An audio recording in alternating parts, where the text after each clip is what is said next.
Hello à tous et bienvenue sur la Mia Channel.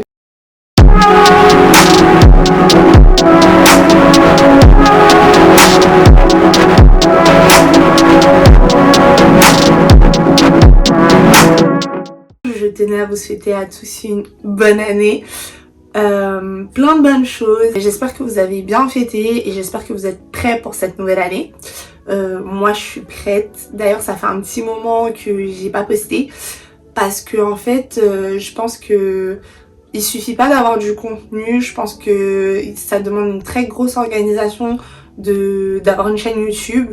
Et là cette année je me suis dit bon, on y va à fond, on voit ce que ça donne. Du coup, comme vous pouvez le voir, je me suis loxée. Là ça fait 9 mois maintenant que j'ai mes baby locks. Et je compte bien vous faire une vidéo dessus, bien sûr, évidemment. Aujourd'hui, nous allons parler d'une chose super importante. Nous allons parler de réussite. Pourquoi? Parce que ça y est, c'est une nouvelle année, c'est un nouveau commencement. Tout le monde a pris des nouvelles résolutions. Vous allez voir pourquoi je dénigre le mot résolution. Mais je pense qu'il y a une façon beaucoup plus efficace d'atteindre nos objectifs. Et cette année, je sais pas si vous sentez, mais il y a une vibe de réussite, il y a une vibe d'abondance, je sais pas, je le sens bien. Donc vous allez me dire, bon, là cocotte, on est à la mi-janvier, pourquoi tu nous parles de début d'année, de nouvelles résolutions? En fait, il est jamais trop tard pour renaître. Le cerveau humain a besoin de ce côté coupure, pour renaître en fait de quelque chose qui se termine. C'est nous, on se dit, bon, c'est une nouvelle année, ça sent le renouveau. Mais si j'ai envie de prendre des résolutions au mois de juillet, c'est pas parce que je les ai pas pris le 31 décembre que ça va pas fonctionner. Non. On peut toujours renaître, on peut toujours évoluer, on peut toujours se fixer des objectifs. Donc là, mi-janvier, à l'heure actuelle, aujourd'hui, là, on va fixer des objectifs de réussite ensemble. Tout d'abord, la première chose à faire, c'est de mettre... Vous prenez un carnet ou une feuille ou un Word ou ce que vous voulez et vous listez vos accomplissements de 2021. C'est super important. Que ce soit des petits accomplissements comme des gros, il faut savoir se rendre compte de quand on a accompli quelque chose et savoir créer ce sentiment de satisfaction et de fierté envers soi-même. Moi, par exemple, j'ai acheté un petit carnet chez Emma pour moins de 5 € et j'ai commencé ma première page par accomplissement 2021. Du coup, j'ai pris mon carnet et j'ai mis les accomplissements 2021. Donc... comme je disais, les petits comme les gros. Par exemple, j'ai passé beaucoup plus de temps avec ma famille. Ça m'a fait super plaisir. C'est un accomplissement 2021. J'ai eu une promotion. Moi, je sais que j'ai acheté ma première voiture. Ça, c'est un accomplissement. Ça me fait plaisir. Donc, accomplissement, diplôme, accomplissement. Voilà. Faites votre liste d'accomplissements. Un accomplissement, ça peut aussi être j'ai quitté mon travail. C'est un accomplissement. Si vous étiez pas bien. J'ai quitté mon mari, j'ai quitté mon mec. C'est un accomplissement. J'ai passé plus de temps avec mes enfants. C'est un accomplissement. Faites votre liste d'accomplissements, c'est important. Prenez votre temps. Prenez le temps d'être satisfait et d'être fier de vous, c'est super important. Une fois que vous avez fait votre liste d'accomplissements, je vous invite à faire la liste des choses que vous avez appris en 2021. Donc ça aussi, c'est super important. Ce que vous avez appris sur vous. Moi, je sais que j'ai appris que... Enfin, je savais déjà que j'étais quelqu'un qui stressait beaucoup. Mais je suis aussi quelqu'un qui s'auto-stresse et qui auto-alimente ce stress et parfois pour rien du tout. Donc maintenant, dès que j'ai une idée négative dans la tête, je la bloque. Du coup, c'est ce que j'ai appris. Vous voyez, je le mets tout de suite en pratique. J'ai appris aussi que il ne faut pas se limiter dans la vie. Souvent, on se limite tout seul. Et moi, c'est ce que j'avais tendance à faire, mais là, j'ai vu que certaines choses que je voulais apprendre à faire, certaines choses que je pensais hyper compliquées à maîtriser, aujourd'hui je le fais le doigt dans le nez. Pourquoi? Parce que j'ai été rigoureuse et que je me suis fait confiance. Donc à l'heure actuelle, je sais que rien n'est impossible. Enfin, si bien sûr il y a des choses impossibles, mais en tout cas je ne me limiterai pas. Rédigez les choses que vous avez apprises sur vous-même. Ça peut être des bonnes choses, ça peut être aussi des mauvaises choses. Une fois que ça c'est fait, on va passer à une des parties les plus importantes. Pourquoi au début je vous ai dit qu'on ne parle pas de résolution? Parce que les résolutions c'est quelque chose qu'on prend le 31, qu'on ne consulte pas régulièrement, qu'on oublie et en fait on rentre dans notre train-train, dans notre petite vie et on oublie justement de remplir ces engagements qu'on a pris envers nous le 31 décembre. Comme tout bête, cette année, body goal, moins 10 kilos. 1er janvier, ok, légumes, salade, tout ça, tout ça. Après Epiphanie Chandler, et vas-y, c'est fini. Après, c'est fini, t'as oublié ton objectif. Le fait de pas reconsulter, bon, dans l'année, tu te dis, ah, mais j'avais dit que cette année, ah, mais j'ai grossi, ah, mais tu te dis ça. Mais en fait, il n'y avait pas de plan derrière la résolution. Donc, au final, ce sera jamais tenu. C'est pour ça qu'on va pas parler de résolution, mais d'objectifs. Donc, je vous invite à reprendre le carnet, la feuille ou un autre support et d'écrire vos objectifs 2022. Petits comme gros. Donc, je me prends encore pour exemple, un de mes objectifs 2022, c'est de reprendre le sport et aussi de perdre un peu de poids parce que j'ai grossi. Ça veut pas dire forcément que je suis pas bien comme je suis, mais en tout cas, j'estime que je dois reprendre le sport et j'aimerais bien atteindre un certain objectif. Du coup, j'ai mis ça dans mes objectifs. Des objectifs financiers aussi. J'ai des gros objectifs comme des petits, comme lire un livre par mois. Donc, listez-moi ces objectifs. Ensuite, ce qu'on va faire, c'est que ces objectifs-là, on va les transformer en plans concrets. Vous voyez? Donc, par exemple, si mon objectif 2022 est d'économiser 5 000 €. Dans un an, il y a 12 mois. Ce que je fais, c'est que je divise 5 000 € par 12, ce qui fait 416 €. Mais du coup, je vous l'avoue, je l'ai calculé avant la vidéo parce que je suis pas... Voilà, c'était pour faire un semblant. Donc ça fait 416 € par mois que je vais devoir économiser pour atteindre mon objectif de l'année. En fait, ce qu'il faut faire, c'est que les gros objectifs, il faut les découper en petits objectifs et avoir un plan. Voilà, ça c'est comment transformer un objectif en plan et je vous assure qu'à la fin de l'année, ces 5 000 €, vous les aurez sur votre compte. C'est comme la perte de poids. Si je dis ouais, cette année, je veux perdre 20 kilos, mais c'est énorme. D'accord, 20 kilos c'est quoi? C'est 2 kilos par mois. C'est plus si énorme que ça. Et encore, à la fin de l'année, vous avez perdu 24 kilos. Donc en fait, apprenez à découper vos objectifs et avoir un plan justement pour chaque mini-objectif que vous avez découpé. Une fois que vous avez découpé chacun de vos gros objectifs, et encore une fois, tout objectif peut être découpé. Je sais pas si votre idée, si vous voulez être auto-entrepreneur pour 2022, dites-vous qu'est-ce qu'il faut que je fasse pour être auto-entrepreneur. D'accord. Faut que je trouve l'idée. D'accord. Faut que je trouve un fournisseur. D'accord. Faut que je trouve un nom. Faut que je trouve un logo. Là, la grosse idée qui est de devenir entrepreneur est découpée. Elle est plus découpée en fonction du temps, mais en fonction des tâches qu'il faut faire.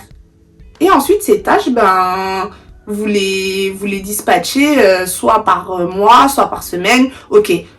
Janvier, il faut que j'ai trouvé le nom de ma marque. Ok. Février, il faut que j'ai trouvé un fournisseur. Voilà. C'est comme ça qu'on découpe des objectifs. Et c'est ce qui fait la différence. Là, on a un plan. Donc, si vous me dites qu'au mois de décembre, vous n'avez pas réussi, c'est que vous n'avez pas été rigoureux.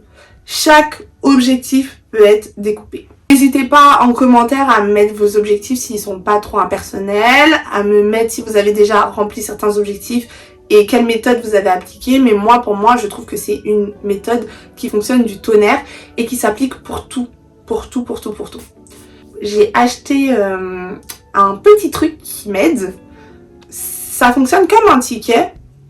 Après, vous pouvez toujours le faire format Word ou format papier, mais moi, je suis tombée dessus et je l'ai acheté tout de suite. C'est ce petit bloc-notes intitulé My Goals, donc mes objectifs. Et en fait, il est divisé en plusieurs parties. Donc, l'objectif. Par exemple, moi, ce mois-ci, je me suis fait ce ticket-là. J'avais une maquette d'application à développer. Du coup, l'objectif, c'est de finir cette maquette d'application. Le challenge, ça va être de faire 1 heure par jour sur cette application. To do. La to do, c'est qu'est-ce que je vais faire? Ça, c'est la 3e section. To do. Alors, ce que je vais faire, c'est que après le travail ou après les cours le soir, je fais 1 heure sur l'application.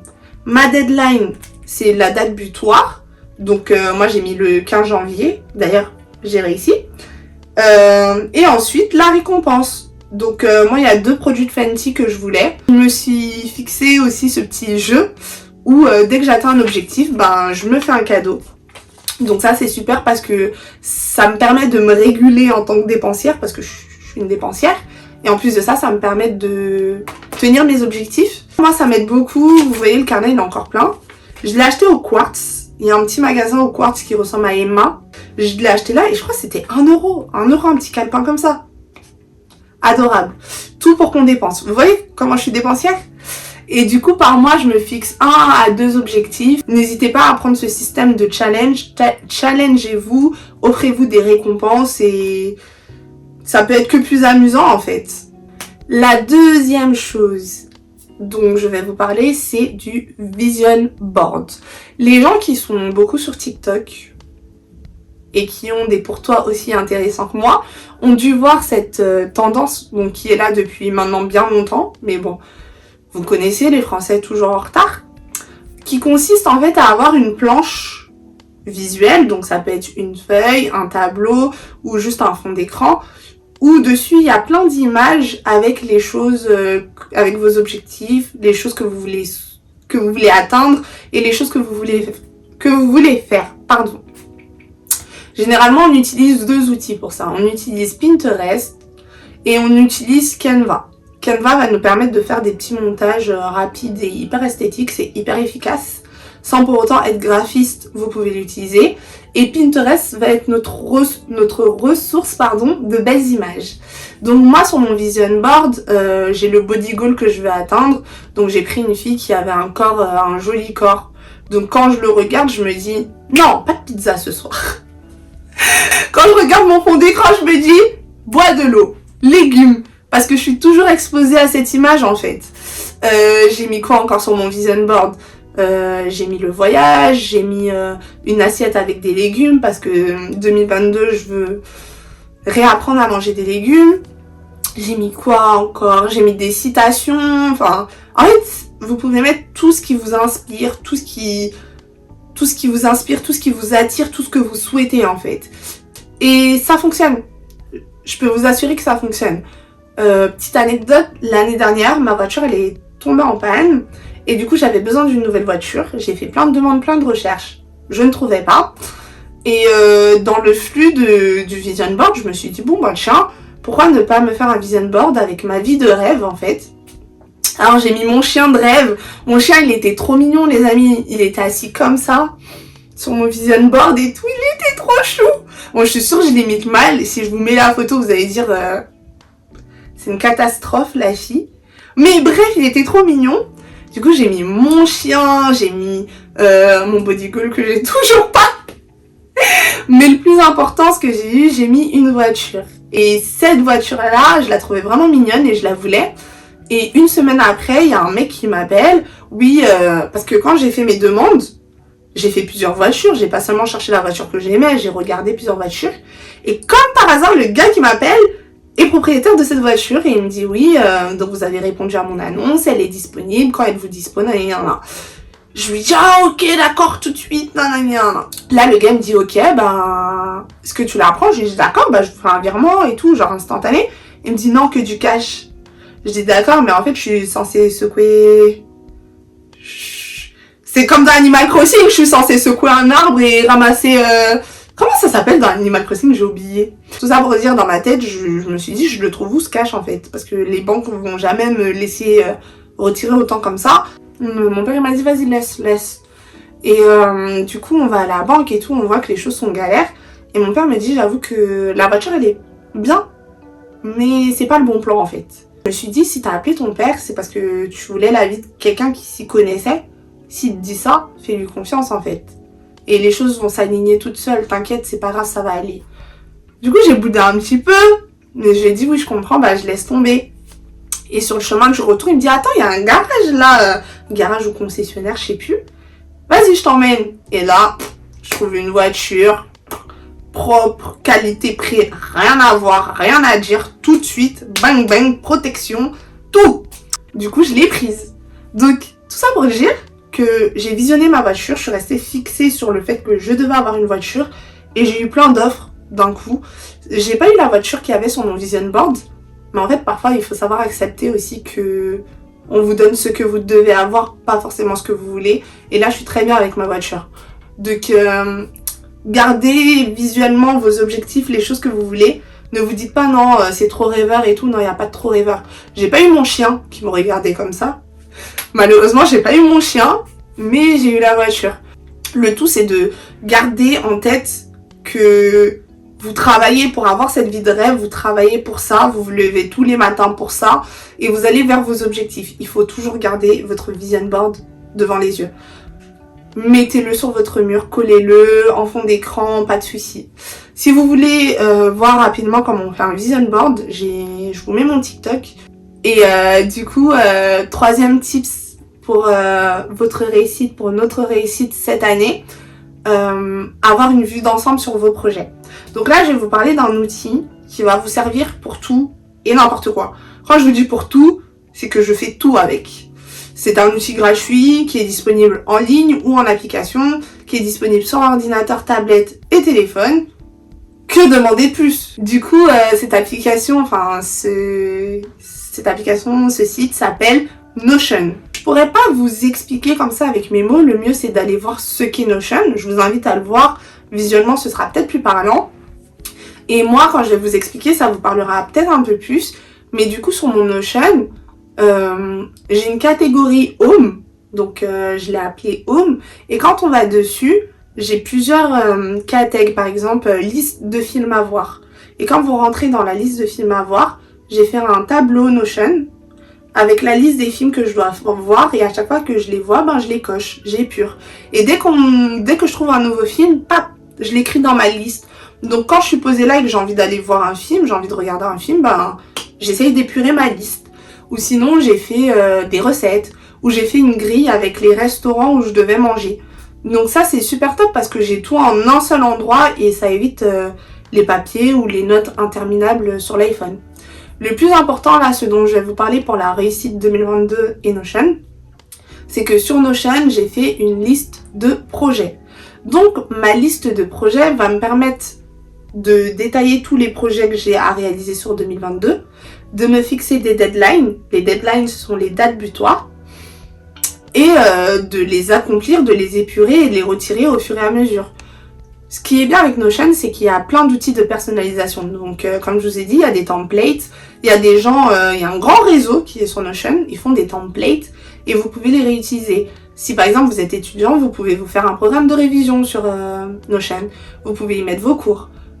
Si vous êtes en entreprise, si vous voulez l'utiliser dans le cadre professionnel, c'est un outil collaboratif aussi. Vous pouvez faire une grille, vous pouvez faire un calendrier collaboratif, vous pouvez faire des vision boards, vous pouvez faire tout ce que vous voulez en fait. C'est ce qui est bien avec Notion, c'est qu'il est modulable, il est adaptable. En plus c'est beau, visuellement c'est propre, franchement allez-y.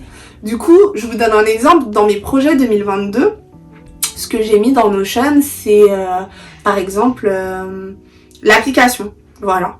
Donc j'ai mis application en catég, une deadline, donc je l'ai mis dans un tableau avant le 31 janvier. Et quand vous cliquez sur cette catég, il y a une page qui s'affiche. Et ça, c'est la page réservée à l'application. Donc sur cette page, je peux mettre une to-do list, je peux mettre des grilles, des tableaux, je peux mettre des visuels, je peux mettre du texte, vraiment ce que vous voulez. Donc franchement, allez sur Notion, regardez, faites comme moi, faites une liste de projets à faire et je les ai rangés, je les ai tagués si ce sont des projets de design, si ce sont des rendus à faire, si c'est du business, tout est bien rangé, tout est bien détaillé. Et une fois que j'ai fini chaque projet, je le jette. Et ça, chaque mois, ça me permet de consulter, de voir aussi mon avancée parce que je note mon avancée, l'avancée de mes projets et je sais ce qu'il me reste à faire en fait. Donc si vous avez des projets, que ce soit des projets entrepreneuriaux, que ce soit des projets scolaires, que ce soit des projets professionnels, que ce soit des projets personnels, faites-vous un Notion et mettez-le. Et n'hésitez pas à regarder les autres templates, regardez les templates, inspirez-vous. N'hésitez pas franchement à le consulter régulièrement, à revenir sur vos projets, à détailler le plus possible les étapes, encore une fois, détaillez. Faites des plans, c'est le plus important. J'espère que cette vidéo vous a plu, n'hésitez pas à aimer, à commenter, à me dire si vous voulez des tutos sur certaines choses. Je vous dis à très bientôt. Bye bye.